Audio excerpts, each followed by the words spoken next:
Hey everyone, it's Billy here with Buckeye Kayak Fishing Trail, strictly sales Buckeye Kayak.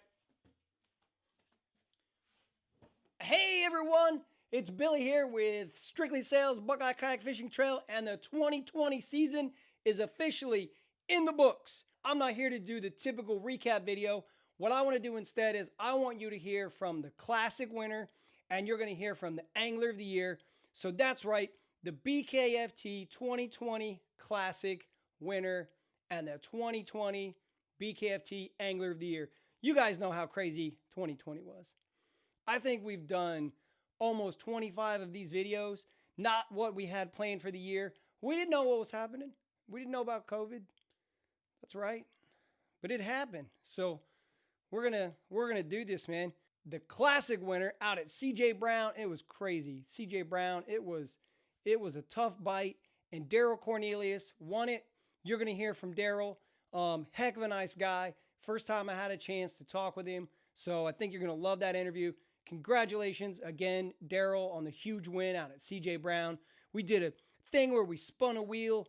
There were 4 lakes. Nobody knew which lake it was going to be at, and CJ Brown won. So crazy.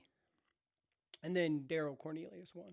And then another really great guy who won the Angler of the Year is Chris Hannigan. So I took some time to talk with Chris. I'm going to provide a description in the link with the times where you can click if you want to go listen to Darrell, if you want to go listen to Chris. I have a short little 1-minute video that's kind of fun. If you want to watch that again, I'll put an exact link to that. But before I get to that, I want to say real quick, huge thank you, and shout out to all of our sponsors. I can't possibly name all the sponsors, everyone that sponsored everything. Chris Hannigan did a great job giving some shout outs to a lot of them when I talked with him. But, obviously there's Strictly Sail, there's Dakota Lithium, a lot of huge prizes given out to all the anglers, all the winner of each of the trail series, and Keel Armor. We just had some really great sponsors. So thank you to all of our sponsors. Go to BuckeyeKayakFishingTrail.com. And then, of course, at the beginning of these videos, all the sponsors pop up. Everyone, thank you. Timber Lodge, thank you to all the sponsors. Huge shout out to all of them.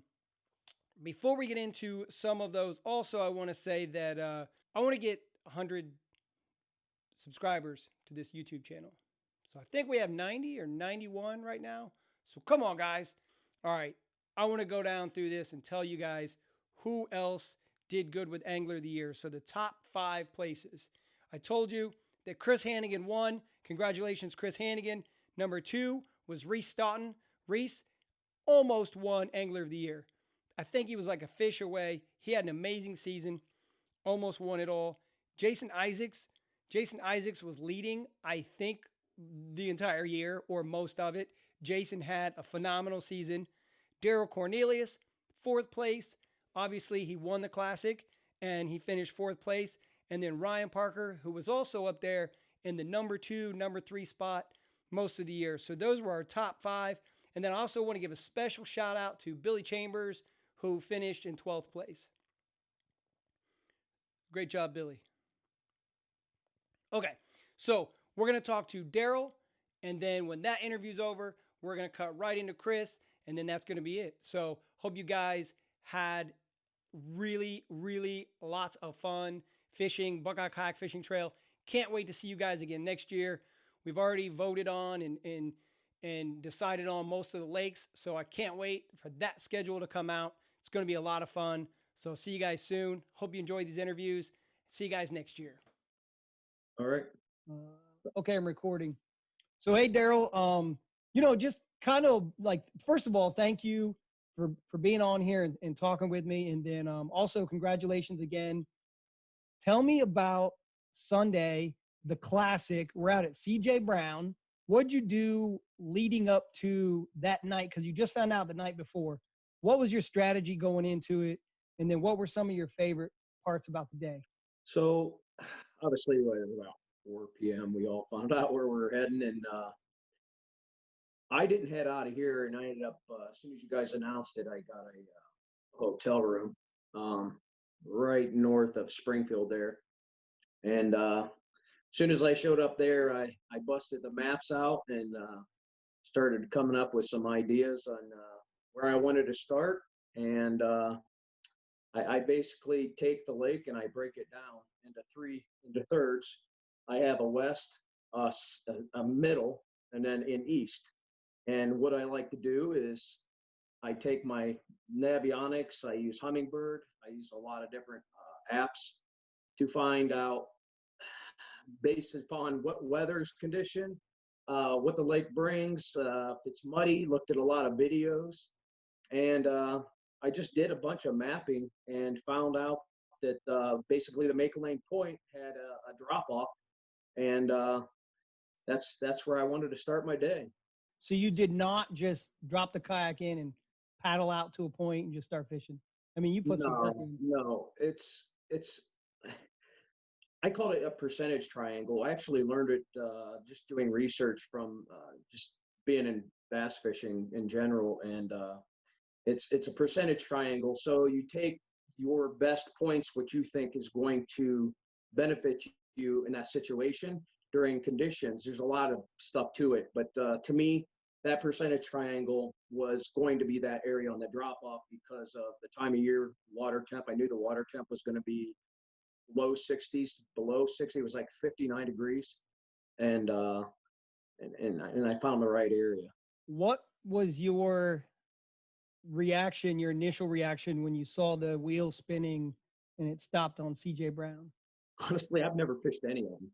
I've never fished any of the lakes that were on the map. I've not any of them on the wheel. When it hit CJ Brown, I knew nothing into it. As soon as I said CJ Brown, I typed in on basically Google closest hotel to CJ Brown. I packed my things and headed out and drove down to the local hotels 20 minutes away. And that's when I started doing my research on the lake. So It was kind of last minute. Did you have a chance to check the BKFT final standings for the year? No, I have not yet. So I'll tell you, you finished in 4th place for the year. Good deal. So congratulations on that. Is that your best finish in BKFT? I believe so. Yeah. Definitely a good goal. I went back and looked. I went back as far as 2016 or 17. Do you remember when you started fishing BKFT? 2018. 18? Okay. So Yeah. you moved up. And then you told me when we did the photo, took the picture of the big check. When we did that, you said that it was your first win. And I know the amount of work that goes into just one season. This is my first full season, so I can't imagine how it must feel to get that first victory. And it was the classic. Like you're the 2020 BKFT Classic champion. So I think we invited just over 20. And we had 18 anglers that signed up, and you were the best out of every guy that was there on Sunday. So not to be cheesy or be that guy, but man, how's it feel? Oh man, honestly, I'm a humble person. I truly am. I try not to gloat and stuff, but man, I'm ecstatic. Like, I mean, I've been like sending my wife messages like. I sent her a video like, "We are the champions." Yeah.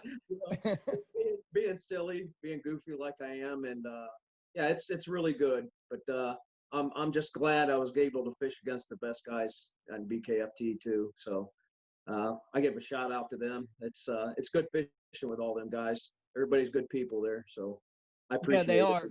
Yeah, and not to rub it in even more, you say you're a humble guy, so I'll do a little bit of extra bragging for you. You were also the only one to get 5 fish limit out of everyone. And I know that you know that.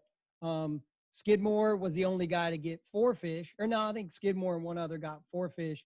But that just proves it was a tough day. You told me a little story about catching, I don't want to throw the number out because how many did you catch in a row?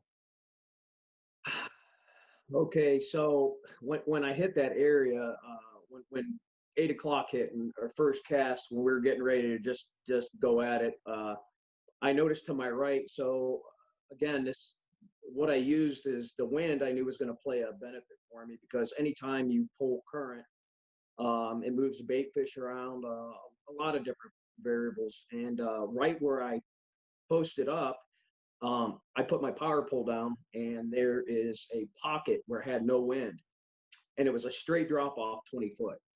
And I seen shad bait fish moving up, and I seen them just flickering in there. And then I started seeing them off in the distance, bass busting, and they were just moving in circles, and their bass were just heading out right off that break in the deep water, coming up and hitting right in the fast moving water where the shad were being blown up into this pocket.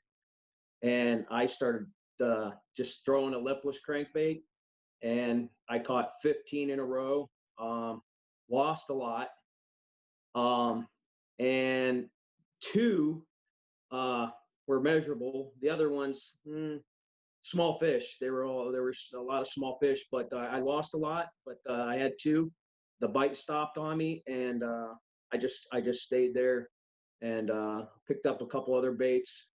Square bill, started catching them on square bill, firing them up again, threw their lipless out.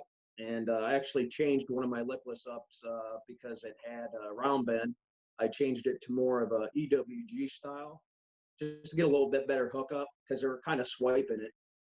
And then I probably sat there for most of the day, and at least 20.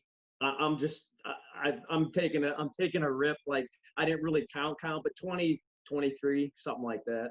Yeah. Yeah. Now, I mean, once you started uploading your fish, anyone that knew what kind of boat you're in, or they know what you look like, they probably figured it out. But for those that were kind of floating by that didn't know, did you have to do anything to protect that you were Yeah. hot? I had I don't believe, I think I knew who it was, but I can't, I don't want to say, but he pulled up next to me. I actually had one on, and I didn't want to net it. And I actually pulled it up next to the kayak, and I reached on the other side, and I had my rod, and I was acting like I was kind of had like a bird's nest in my reel. I was just, making anything up, just as like nonchalantly just grabbing it and lipping it down there and unhooking it. And I just held on to it down in the water. I kept the fish down in the water, and he floated by and asked me a couple questions. And I'm like, yeah, it's a pretty good day, beautiful out. I'm just happy to be out here. And he rolled on by. As soon as he did, I pulled it out, got it measured. And that was actually I believe my fourth fish. Oh, And nice. yeah, I probably had a limit in 20 minutes. And then I upgraded later on. And then that was I just kept making milk runs. Actually, I would leave the area, and I'd go up and down the bank on that would be the east side of that wall where I was at. So. Okay. Well, great job again. Congratulations. This trail, we need people around like you. I mean, people that put the work in. We want to make sure that anglers are making it competitive, but we're also surrounding ourselves with nice guys. You're definitely a nice guy. Also sounds like you're no dummy, holding your fish down to the side. That's a good move. I think we can all learn from you on that one. Look, everyone else's season, most of the people I know are pretty much done. Do you have any more tournaments or any more fishing coming up? Yeah, I actually have another one coming up next weekend. It's a 2-day tournament with another trail. I got that, and I want to try to make it to the let's see, Chickamauga Okay. in November for the bass. And I'm pretty excited. Through BKFT, also qualified for the Bass Master Classic through Buckeye Kayak Fishing Trail. So that's pretty exciting. I can't wait for that. Definitely going to that one. That's in March, I believe, in Ray Roberts Lake. Yep. I believe so. Like March 21st or whatever. Yeah, it's gonna be down there. Yeah. So as of this year, I don't think the only ones I have is my 2-day next weekend, and hopefully November. But like I said, working this whole thing that's going on kind of kept me out of a lot of tournaments, but also kept me grinding away at the BKFT stuff. So I always enjoy the BKFT stuff local. keeps good people and good times. And I like where they had a heck of a trail this year. I really liked all the lakes we picked. So You plan on fishing BKFT again next year? yeah, for sure. Yeah. Yeah, I want to definitely be a part of it and stuff. And like I said, I'm a I like fishing. I like doing what we do, and like I said, I can get along with anybody. If you don't like me, I'll just come up and give you a hug. That's just Yeah. the way I am. So. Yeah. No, I've followed you. I think I friended you on Facebook earlier this year, and I see some of your posts, and it just seems like no matter what the situation, you always put a positive spin on it. No matter if it's something with your trailer, your camper, or something with your boat, a vacation went wrong. You start into reading it, and you think it's going to be something bad happen, and then you somehow put a positive spin, and then it has a pretty good outcome. So I don't think I speak for just myself when I say it's really cool to see you win the Classic, and I feel the same way about the Angler of the Year. We had some other guys that were right up there to win Angler of the Year that are also good guys. So it's good to see the nice guys finish first, because it does happen. Is proof. The 2020 Classic. That's it, man. I just wanted to get your reaction and talk to you real quick. Congratulations, Darrell. Keep smiling. Keep sending songs to your family, and then start studying those other lakes you got coming up. Will do. Appreciate you. All right, man. Have a good one. All right, you too. Thank you. Thanks.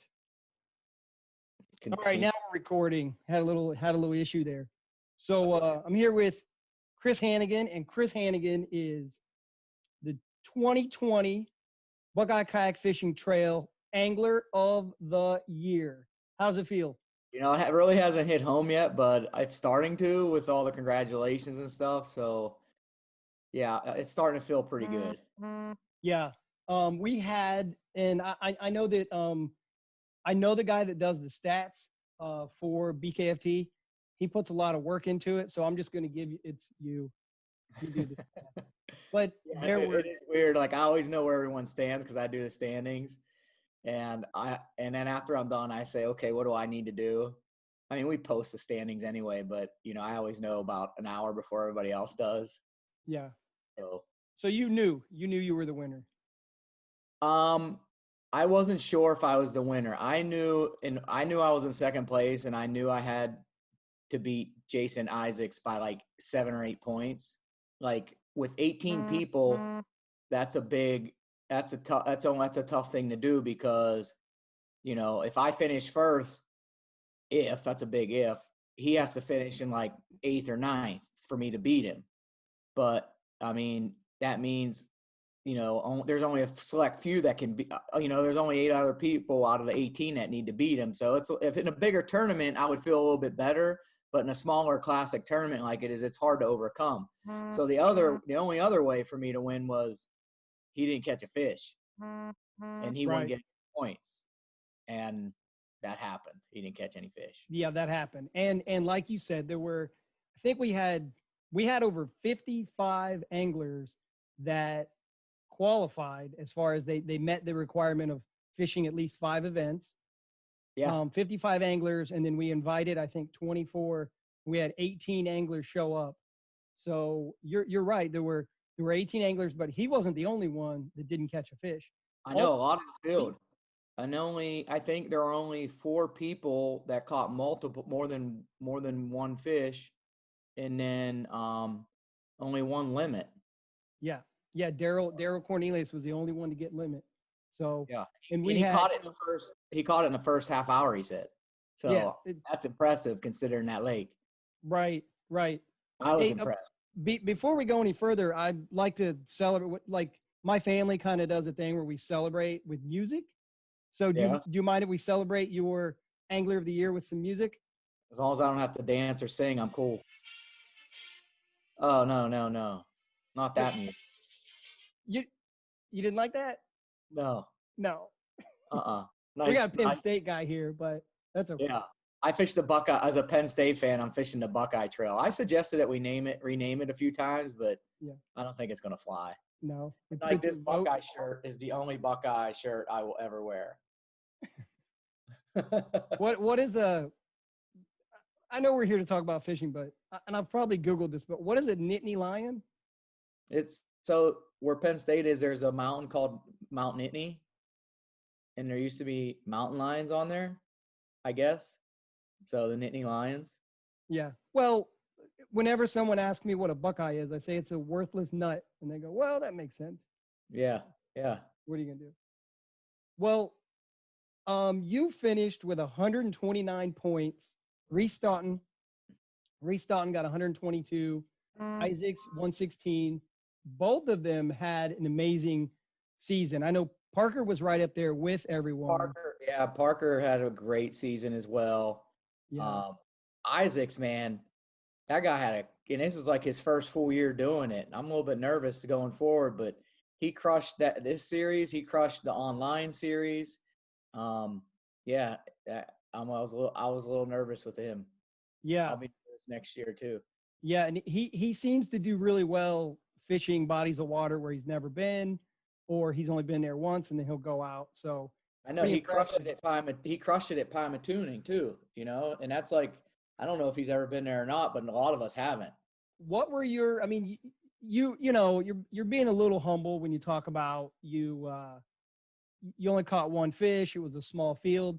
You were still in position, going into the Classic. I mean, you still had to have 4 online or 4 in person and 1 online. Did you have an online finish, or was it all? I did. I fished the Buddy Bass, the second Buddy Bass one with Sean Skidmore, and he carried the team. But it was his float. He knew where the fish were. I missed 2 fish. We could have probably finished in the top 4, top 3. Okay. But I think we finished in 9th place. But I think I had another 17 score that I could have used for my Angler of the Year standing. So I did use an online one, but I don't think I needed to. Okay, so it would have been about the same.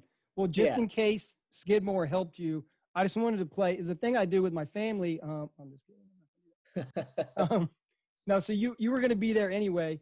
So what were the if you remember, what were the other 4 events that you did well in, and then which one was your favorite? I got 2nd place at Allen Creek, which is right by my house. So on my wife's suggestion, one day, like 2 years ago, I was going to go fishing in the morning, and I was going to go to a local honey hole just to, set some hooks. But she's like, "Why don't you go to Allen Creek?" And I'm like, "I don't know. I always heard it's tough." She goes, "Did you fish it yet?" I'm like, "No." She goes, "Well, why are you listening to what other people say? Go fish." And she goes, "It's right by the house. You'd be stupid not to go fish it." So I went and fished it, and I had a fun day. I mean, I didn't catch any monsters, but I caught like 5 species in like 3 hours. I caught smallmouth, largemouth, sawguy. I think I caught a crappie and maybe a bluegill in like 3 hours. And I was like, man, this fishery's pretty good. It's loaded with life. And then I fished that. I got, the first event of the season though was the Cincinnati event, and I didn't even catch a fish. I didn't even get a bite. So yeah, same here. I never do very well in the early spring. Like a lot of times I've skunked in the early spring. I got to step that game up. But I did Alum. I got a 2nd place at Alum. And then the second, it was our 2nd of 3 East-West Harbor events. The first KBF one, I took 4th place. I have a nice spot there that I like to fish. So that produced. And then I took 2nd in Columbus Rivers, and normally I have a sweet spot there, but it's been drying up. So I just decided I'm just going to go fish new waters. And at like 10:30, I had 1 fish, and I was like, man, this was a big mistake. And then I don't know if I found the pattern or I stumbled on a better fish during my float, but then I started every set of riffles I was getting a fish. Yeah. How big was that early fish that you caught? Oh, it was small. It might have been 12, 13 inches. It was small. So you weren't feeling good at Columbus? No. I was like, man, I was like looking at I was just paddling. It was shallow. I was paddling and dragging, and I'd look at my phone to see where the standings are. And I was like, you know what? No one's really having a great day. If I can just find a few fish, and I'm just going to keep covering water, because with COVID, you didn't have a set time that we'd be back. So I just figured I had an endless float. So I was going to have my wife pick me up wherever I landed, and I just floated. And I just kept paddling until I found water I liked. And I probably did 7-8 miles that day. And I got second. Neil Farley got first. And then my next best tournament, my fourth tournament maybe was Portage. I got 9th place maybe at Portage, or 10th place at Portage Lakes. Okay. Where'd you fish? I fished the Turkey Foot section. I usually fish Nimasilla, and that's where it was won. So, but I decided, hey, I'm tired of fishing Nimasilla because I always would get one nice fish and then like 4 14 inchers. So, Long Lake was winning it for a while, and I'm like, I'm just going to go fish some new water. And my buddy suggested an area. My friend Eric Manko, he suggested an area that we launch, and it was a big area. And I'm like, all right, let's just go fish, and whatever happens, happens. And I got on the water pretty early that day, and I paddled around for like the first half hour before we even had to fish. And I found spots I wanted to fish. And then the second spot I went to, I got like an 18 something. And then I ended up catching 4 out of my 5 fish out of this one little area I found. So nice. And then which one out of all of them, and maybe it's not even one that you placed well, maybe it's for a different reason. What was your favorite tournament of the year? Can we start with my least favorite? Yeah, let's do that. The early spring in Cincinnati, and then Pymatooning. I went to Pymatooning with the family for like a trip. We got an Airbnb and we stayed up there for multiple days. And I pre-fished 2 days in a row, and I'm kind of embarrassed. I only caught, I think, 1 fish in the tournament, and I never did well in pre-fishing either. I'd caught a limit 1 day in pre-fishing, and I just never figured anything out. And then till we met up and towards the end of the day, and we're all fishing that same area. And then you, with like 5 minutes to go, decided to throw a frog like in 6 inches of water, and you got a blow up, and then you threw it back through a creature bait back, and you got it. Yeah. So, yeah, that was fun. I thought about it many times, but I've never gotten off the water early, because that one cast you can get something, or that one situation you can learn something. And now I'm taking what you did. I'm taking that with me. Yeah. Well, to give you some credit, you started like time call outs with like 10 minutes to go. Yeah. Yeah. I didn't want you to get too nervous. I'm like, you got time to take that picture. Take your time. Yeah. That was fun. That was a fun one because of that. You have some of those memorable experiences, but I would say I would say Alum Creek was a good one because it's my home waters, and I had a late call, and I thought I was going to win that because Everett was behind, but he even had a late call with a bigger fish. So, and I caught a 20-inch smallmouth. I never did that before ever, and I really wanted to do it in Central Ohio. Yeah. And then I had a late call there, but then East and West Harbor is good too because I had a late call as well. I love when I get those late calls. That's a big event. That's the KBF joint event, and that was like our biggest event a year. I saw Alex Roberts out on the water late, and I'm like, man, if I can just get one more decent fish, like call this like 13-inch fish, I will be in the money, I think. And then with like, I don't know, somewhere within the last half hour, I hooked a big one. And I landed a big one, and it was like a 26-inch bowfin. Oh, wow. Caught. And then I even like, man, this is a nice fish. I want to get a picture with it. I even paused for a picture with it. Alex Roberts took my picture. And then I'm just like, let me just go through this area one more time. And I finally got like a 15-something out of it with like 13 minutes to go. So those are always exciting whenever you can get that late call. Yeah, for sure. And you had speaking of Alum Creek, though, there were 2 stories that I remember. One was that you caught the same smallmouth twice. Yes. And self-reported it. It didn't look like the same fish to me, but experts and you said it was. And then the other story from that day, a lot of us didn't expect rain. So I tell was me one about both of those situations. Yeah, I was one of those. So, in the off season, I'm tired of getting wet. I'm tired of wearing my waders. So I'm like, I'm buying a good rain suit. So I bought an AFTCO rain suit. It was, I think it retails for $800, but I had a connection to help me with the price. So I bought this rain suit, and I checked the weather the night before, and it wasn't going to rain, so I didn't pack it. And I carry one of my oldest rain suits in my truck. It folds up real nice, and I just store it under the seat. And I get to the ramp, even though I should have went home. I'm like 3 miles from the ramp. I ran into Dick Nada, and it was a little windy, and he goes, "Man, it's going to rain today." And I'm like, "It is?" And I checked the weather, and it's like, "Oh, it's only supposed to rain for a little bit." Well, it rained till like noon. So I was soaked by like 8:30. No, it might have been 7:30, because my wife's usually up by 8:30. So I called her, and she didn't answer. I called her back, and I'm like, "I need a favor. Can you bring me my rain suit to the boat ramp?" She's like, "Yeah, I'll do it after we get Zane up, my son, and I get him breakfast." I'm like, "Oh, that's not going to work. I need it now. Can you please bring it now?" She's like, "All right, I'll wake him up and we'll be up there." So in like a half hour, she shows up. I'm soaked to the bone. She brought me I didn't even ask for it. She brought me a change of clothes and my rain suit. And I changed in the parking lot, butt naked in the parking lot, changed, and jumped back on my kayak and went back out and fished. But yeah, the same fish, I caught a 20-inch smallmouth on a whopper plopper in the morning. And I knew this area I was fishing was hot. At least when I pre-fished, it was hot. In previous years, it was hot in the same time of year. So I was excited about this area. And I caught too early in the morning there, and I left. And then I came back maybe twice. I'd let it rest, and then I'd come back.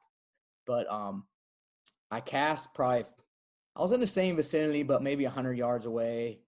And I felt, when that big fish hits, I got it in the boat, and I'm like, "Oh man, this definitely wins the tournament." And I measured, and it was 20 again. I was like, "Another 20?" I'm like, "Man, is that suspicious?" I'm like, "It might be the same fish." I'm submitting it, and I'm going to email the tournament director or the judge, or send a text to the judge or whatever. And I'm like, "You got to look at this fish." And I'm like, "Make sure it's not the same fish."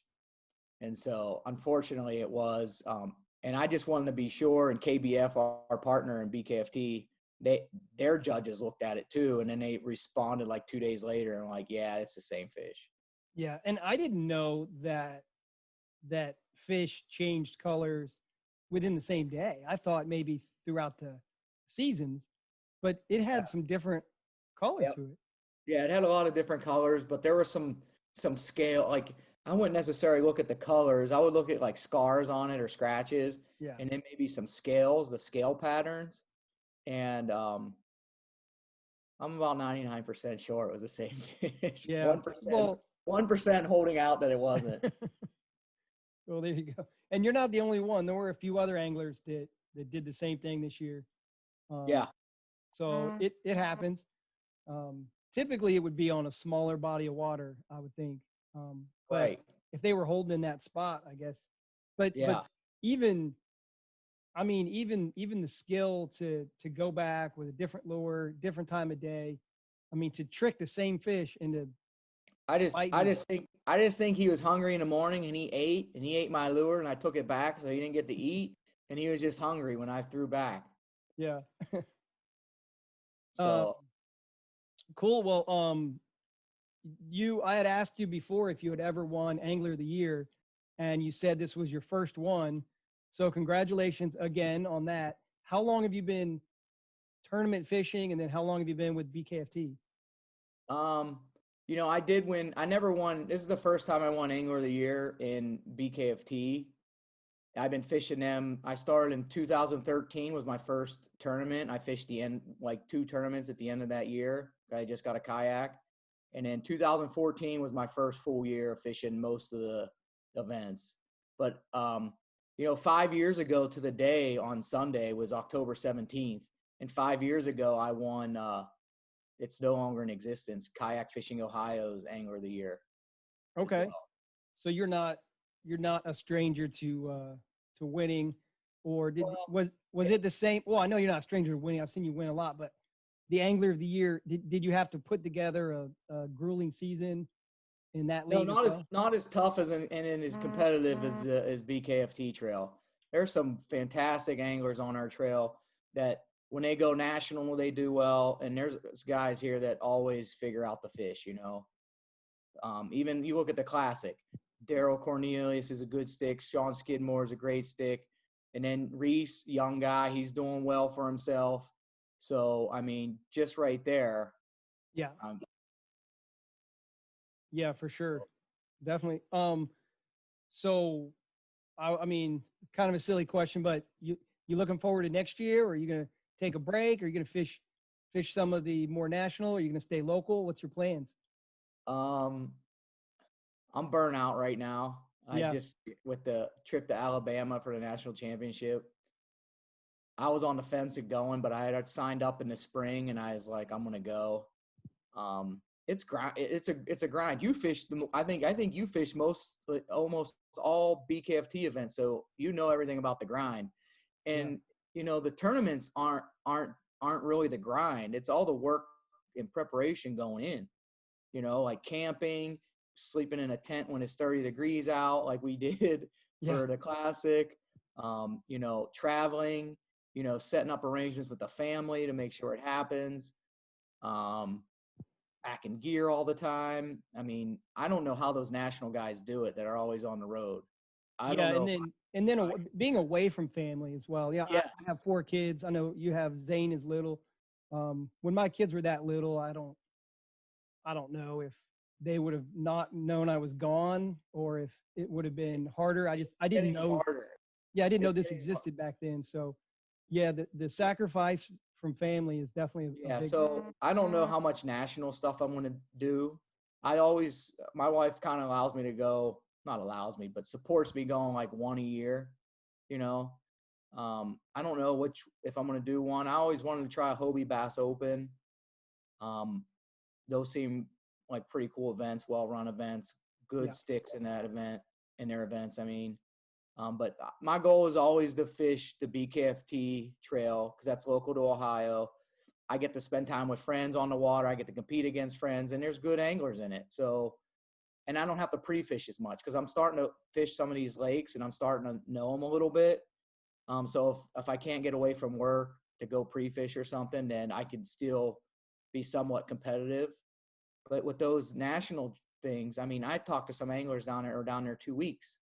I was down there a week. And so, I mean, it's tough to compete against that. And they're typically bigger lakes. So in a kayak, it's tough to cover all that water to try and figure out some hot spots. Right. And when you went down there, I mean, you fished 8 hours, 10 hours, 11 hours, 8 hours.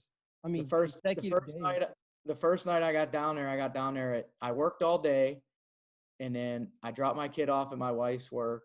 She was leaving, so I dropped him off just to get an extra half hour on the road.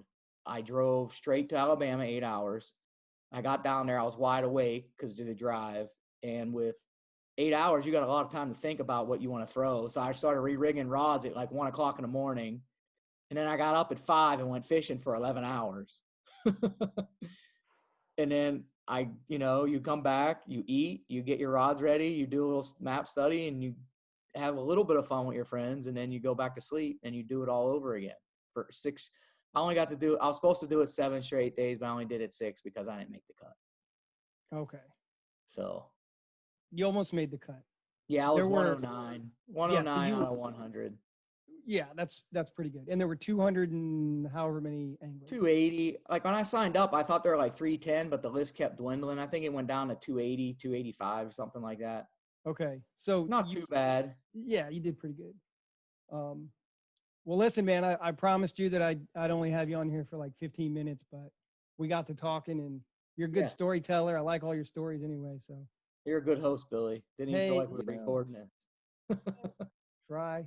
All right. I'm glad we didn't change the name. I like Buckeye Kayak Fishing Trail. You have anyone maybe Angler of the Year gets to name the trail. each. That's like the prize package.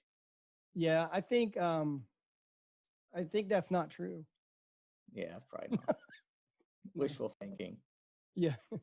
Do you have any sponsors or anyone you want to give a shout out to? No, I don't have any sponsors, but I would like to give a shout out to Strictly Sail for sponsoring BKFT the whole entire series this year. Brian Tacey always takes care of you whenever you have an issue with your kayak. You know, I don't have many issues with my kayak, but you know, if I did, he's always there to help me out. Keel Armor and Dakota Lithium for providing a prize package for Angler of the Year. That's pretty awesome. I got a power box and a keel guard, I think, coming to me. So that's pretty cool. I mean, I really appreciate when sponsors step up, you know, that's pretty cool of them to do that. So thanks for that. So yeah, definitely. I've been trying to plug the sponsors all year, but you're right. Those are. And then some of the other ones, Fisherman's Warehouse in Columbus, and then Fisherman Central up in Erie and Portage for sponsoring. Raccoon Creek Outfitters, you know, they put together a 2-day event and gave away 2 kayaks. So they're a group of guys to camp with. Couldn't do it without the sponsors. Yeah. You know, yeah, they're definitely a help. They get people out, I think. And, you know, I think they help legitimize our trail, that we're a legit trail, and we got some sticks and we got prizes, we got sponsors supporting the whole thing. Yeah.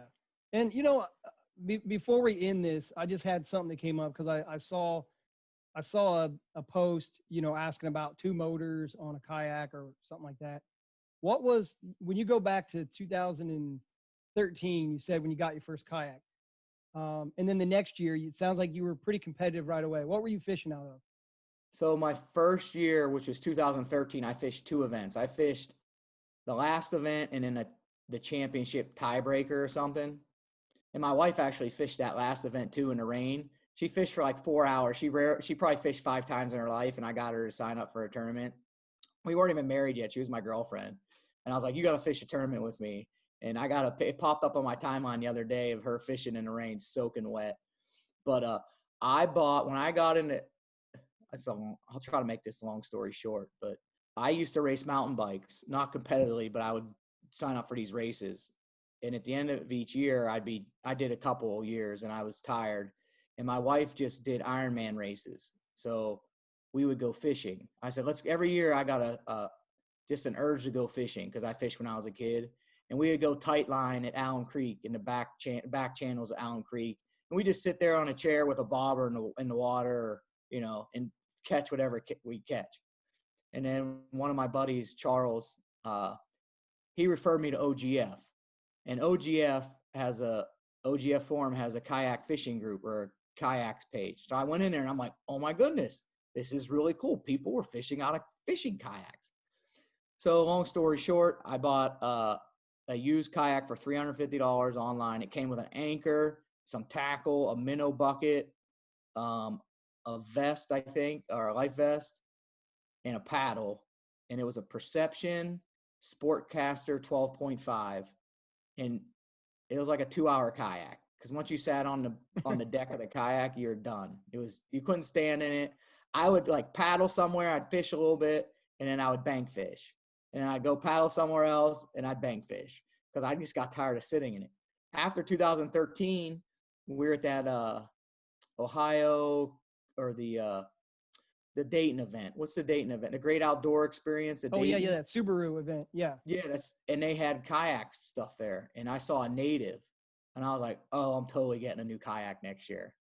So fast forward a few months, Columbus Kayak had a shop. It was a new shop that opened. They carried Jacksons. So I bought a Jackson big rig. And I was so excited to get that thing on the water. And so my wife, in order to fish more, I was going to get my girlfriend to fish. And I was going to let her use my old one. But I'm like, man, she's not going to last out there that long. I need to get another new one so she can use it. So she'll want to sit out there with me. So I bought a Jackson Coosa. It was a Jackson Coosa Yak Attack edition for her. And I still have that. We have that one still. But I fished a couple years out of my big rig. And then I went down to Strictly Sail and bought a Pro Angler 14. Okay. And when we went to test drive them at Cowan, Tacey drove up to Cowan, met me there with my wife, and he brought one for her, a 12, and I test drove a 14, and we swapped. And I was like, all right, it was fun. I'll let you know. And then we got in a truck, and my wife's like, if you were going to keep doing these tournaments, you'd be dumb not to get one of these. So I was like, I'm sold. I'm getting one. So ever since then, I've had the same Hobie since that, like 2016, 15 or 16. Nice. So it's got some miles on it. Yeah. That is a good story. How many times have you, does it have, did you upgrade to the kick away fins or the flip? No, I still have the original drive. I replaced the, this is why I call Tacey. I'm like, Tacey, I've been another shaft. And he was like, all right, I'll mail you one. And so I probably bent like 6 of them. How much? The drive is so durable. The drive is durable as all get out. I hear other people having problems, and I see these Facebook posts with broken drives on the newer ones, and I'm like, oh, I'm so thankful I have my old one. It sucks I don't even have reverse. I don't have a reverse with it. So I carry like one of those backwater hand paddles, and that's my reverse if I get into like a sticky situation. Yeah. So I think I started down this road by, just thinking there might be someone listening to this that maybe isn't sure how to get into it or what they need. Look, Angler of the Year doesn't even have reverse. So there you go. You know what? That I would suggest for anybody trying to get into it, look for something used because it's going to be a little bit cheaper. And when you sell it, you're going to sell it within $100 of what you paid for it, probably. If you can find a good used deal, buy it used. And if you don't like it, that was my thought. I'm like, I'm going to put $350 in this kayak. And if I don't like it, I'm going to sell it for $250 and walk away with $100, $100 loss. And I ended up selling it for what I got it for. It was pretty easy to do that. Yeah. And I have the 360 drive, but I'm fortunate enough. I fished the heck out of it. And I know you got a nice kayak. I didn't break it yet. Yeah, you fished every event, dude. Every event and then some. And I've had it down the creeks. And the fins, they break away almost every time I fish in it. Because I just go wherever. And they snap right back in? Nah, sometimes you got to pull the drive and just kind of nudge them back in. You know instantly, though, whenever they're not. Yeah, they make a noise. You can tell that they're hitting each other. Yeah. Yeah. I wanted to get a 360, and I had my eye on like a demo. And I don't know what I'm going to do, but those motor guides are pretty nice with the spot lock. Yeah, for sure. So, for sure. Yep. I don't know. All right. Well, hey, if you're anyone interested in a Hobie, Brian Tacey told me that he expects to get some in at the end of this year, some 2021. Okay. I don't know if they changed anything with them, but when you register it, it's going to say 2021. So it's a new kayak. He has some Old Towns and he's got some other things. It's Old Town, right? I think so. Within a couple weeks, he's getting some of those. Carry new canoes too? I'm not sure, but definitely the Old Town. And then if not, I'll edit this out. If I'm right, I'll just leave it in. And then he's definitely getting the 2021 360s in. So that'll be exciting. Yeah, they always make slight adjustments. I'm curious to see what they do with the 2021s, but yeah, I don't know, man. My boat's got good mojo, man. It's dirty. People make fun of it because it's got a mud line from Louisiana still from 2019 national championship, and I'm just not washing it off. Does a carpenter clean his hammer? Probably not. No. Okay. All right.